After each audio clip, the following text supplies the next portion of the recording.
So I'm going to show you an example of audio editing software. So this is Audacity. There are many different types of audio editing software. However, Audacity is one of the most popular as it's very user-friendly and can also be opened on a PC or a Mac. So in front of us, we've got the dashboard with a track of audio recording on it. So the blue waves represent the sound levels. So when the sound is silent, you'll see it's just a straight line.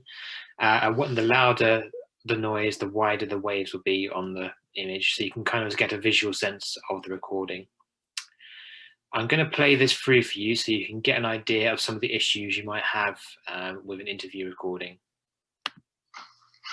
So tell me about how you came to live in Norwich. So around about 2016 time, I was looking to do a course in occupational therapy, a master's course. And I was looking at places that ran this course. Not everywhere has it. And the University of East Anglia was one place that ran this course.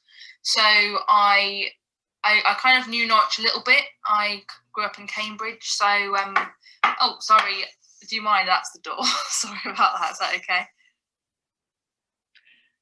So there are a few issues that came up. First of all, you had lots of ums and ahs within the recording, which you may wish to remove just to make for a smoother listening experience.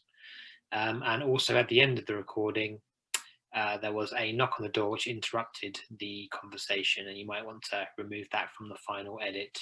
So I'm going to show you some examples of how to get rid of the ums and ahs. So if we go back through and we can find one of them. So tell me about how you came to live in Norwich. So around about 2016 time, I was looking to do a... So you can see there was an here. So if we select and drag the mouse across that to highlight it, and then if you go to the scissor icon here, which is the cut function, if you click on that, and that will crop out the Let's see if we can find some more. Course in occupational therapy, a master's course. And so here was another here. So if we select that and do the same, I was looking at places that ran this course. Not everywhere has it. And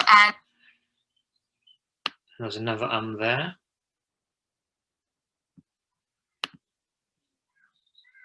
And the University of East Anglia was one place that ran this course.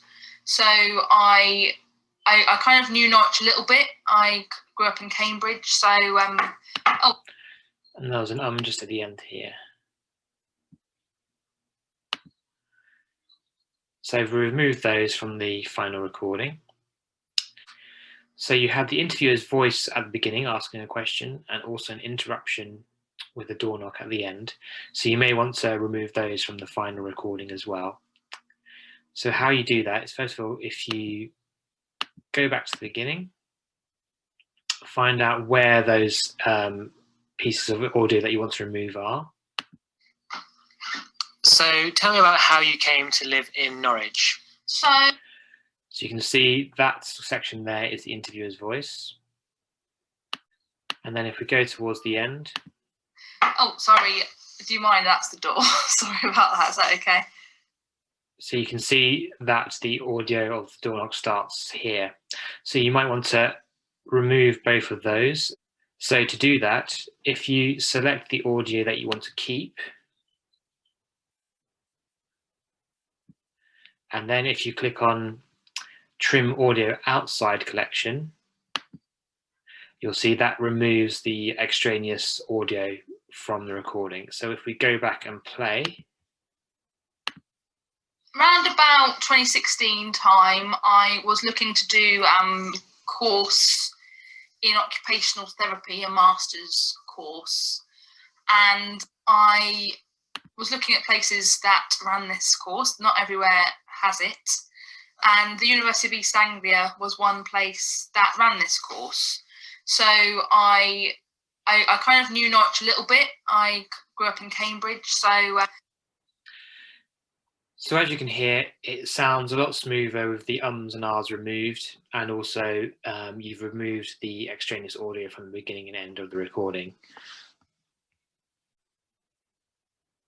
So say that there was a section of the interview that the interviewee wanted to remain closed for a certain amount of time. For example, she didn't want anyone to know where she went to university. So in this case, we could select that piece of audio and mute it so that in the final access version, it does not display. So if we go back and find the section of the recording to be muted. And the University of East Anglia was one place that ran this. So you can see the audio appears around here. We can always go back and check it. And the University of East Anglia was one place that ran this.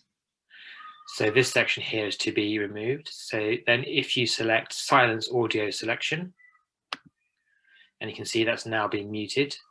So if we go back and play the whole audio again. Around about 2016 time, I was looking to do a course in occupational therapy, a master's course.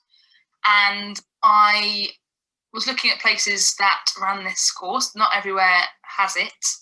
And was one place that ran this course. So I kind of knew Norwich a little bit. I grew up in Cambridge, so. So as you can see, that has now been muted and is inaudible to people listening to the recording.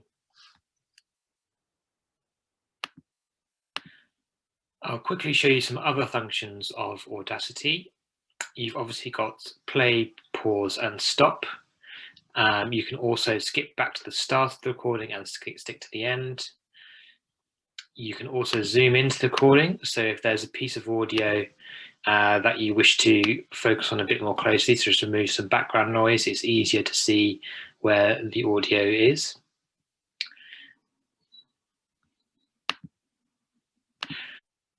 So if you wanted to add the recording to an exhibition, you may want to add music tracks to the background or put effects on the recording. You can do that using the effects column here and add in any of these special effects to the recording.